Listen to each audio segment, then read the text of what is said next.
ल फेरि सुरुवात जङ्गल फडानीको घामी आइपुगेछ अलि अप्ठ्यारो भिरालो ठाउँ छ खोल्छ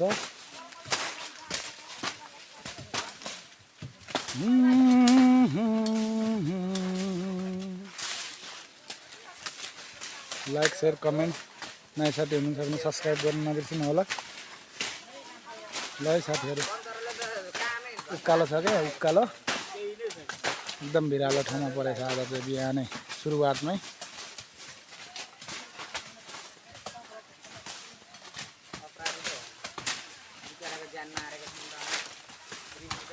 यो खास चाहिँ यसलाई मास्ने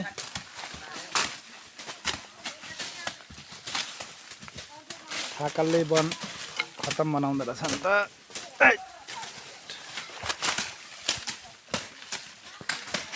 ल हाम्रो जम्बू टोली रेस्ट टाइममा थियो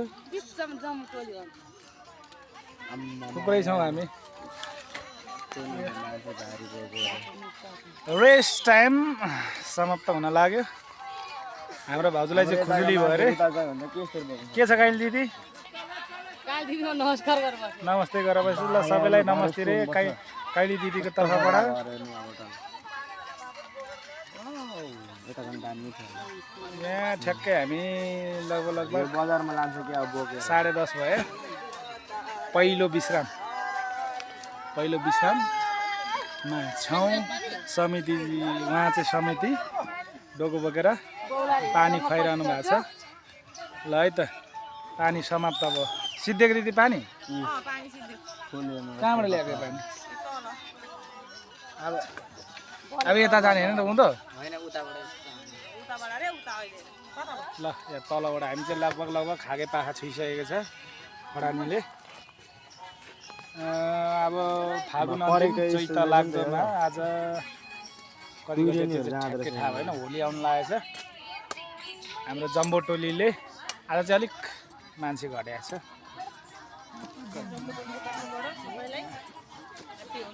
जम्बो टोलीको तर्फबाट सबैलाई ह्याप्पी होली रे ल साथीहरू ह्याप्पी मनाउनु होला यहाँ कसैको टाउकोले मुख आजदेखि हल्का भएको छ खाली त्यो गुन्द्रुक जस्तो बनाएर हिँड्थ्यो सलाद सलुद पारिदिएको टाउकोले मुक्ति पाएको छ एउटा यहाँ छ जङ्गली राउटेको पनि बाउ हो चाहिँ फेरि कपाल हेर्नु ल फेरि अब हामी काम सुरु गर्छौँ ल साथीहरू हेरेर जानु होला है त ल हजुर हामी लाग्यौँ कामतर्फ फेरि ओह्रालो तलको छेउबाट ल्याउने अरे यस्तै छ गाउँले जीवन ट्याक्कसँगले यो चाहिँ खागेको च्यान डाँडा छेउ गोरेटो छ यहाँ अगाडि छ जम्बो टोली कता हो यता जाँदै रहेछ ल है साथीहरू ल सबैलाई साथ सपोर्ट दिनु होला लाइक कमेन्ट सेयर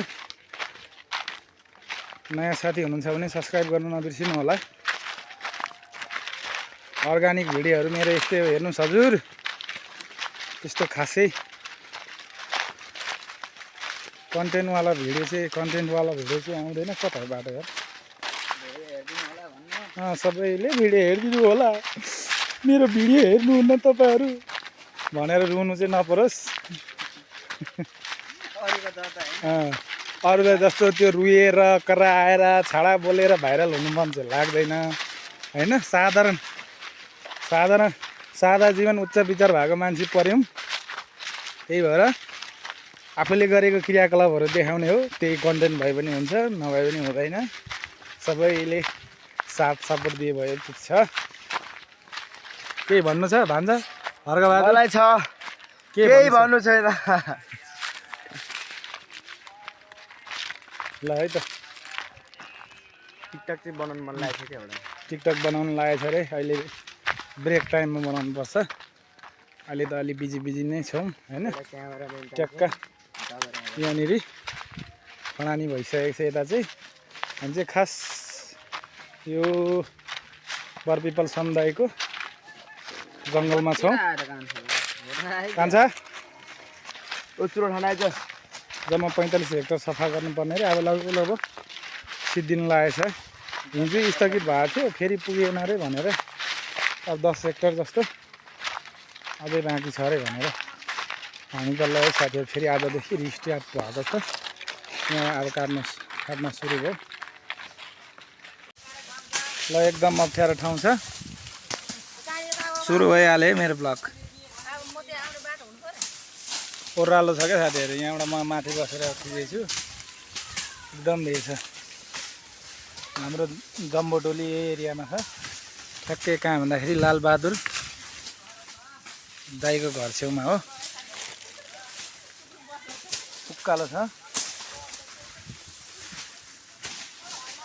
ल यति दुःख गरेर बनाएको छ भिडियो, सबैलाई साथ दिनु होला। यो मधेसमा पनि यस्तो भिड हुन्छ। तपाईँहरूले पाहाडमा मात्र भिड हुन्छ भने चाहिँ नसम्झिने। मधेस भित्री मधेस हो नि त हामी बसेको ठाउँ। अनि अब सफा गरिसकेपछि त टोटल सफा गर्नु पऱ्यो होइन। त्यही भएर अलिकति यो क्षण चाहिँ अलिक अप्ठ्यारो। झऱ्यो भने फेरि तल्लो रोड छ नि, उहाँ देखिरहनु भएको छ नि, उहाँ त्यो रोड हो ठ्याक्कै त्यहीँ पुग्ने हो।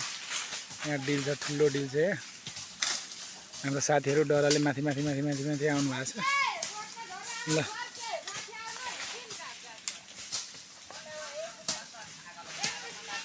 ल है साथीहरू, यो चाहिँ परासे भइगयो।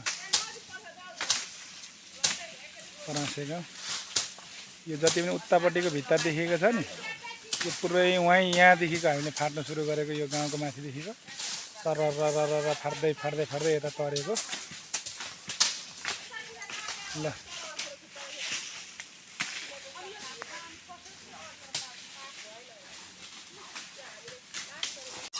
हाम्रो चाहिँ जङ्गलमै पनि आफ्नो लागि ल्याएको नि, अर्काको लागि ल्याएको हो र। 200 रुपियाँ कसले बाबुले दिन्छ? त्यही त समूहले दिइहाल्छ नि। तपाईँ के नापेर दिन्छ? नापेरै दिन्छ क्या। ल हाम्रो अङ्कल चाहिँ एकदम खतरा रिफु हुनुहुन्छ। आराम पनि छ अङ्कलको। ठेगाना चाहिँ दुनापा 14 पिडीबास चिम्टाघारी। ल है साथीहरू, हात हतियार बनाउनु पऱ्यो। उहाँलाई सम्झिनु होला। नाम भनिदिनु त अङ्कल। कालीकोटे खड्का रे। ल ठिक छ। ल एकदम खतरा तालले लाउनुहुन्छ। अहिलेको जमानामा ग्राइन्डर सेन्डर युज गर्नुहुन्न। एउटा हतियार बनाउनलाई लगभग 1 वर्ष लाग्छ अरे। एकदम उहाँ बिजी हुनुहुन्छ क्या। अनि उहाँ हात हतियार धेरै आएपछि अब त्यस्तै हो नि होइन अङ्कल? हो त अरे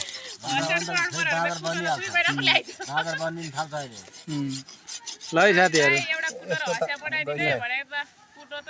तपाईँले बनाएर ल्याएको होइन? आज एक दिनमा गइहाल्यो। मेरो नयाँ उता गयो। हार्डवेयरमा पाउँछ। ल समितिज्यू हिँड्दै हुनुहुन्छ। के भनौँ भइरहेछ समितिज्यूलाई। भेटिहालिस्?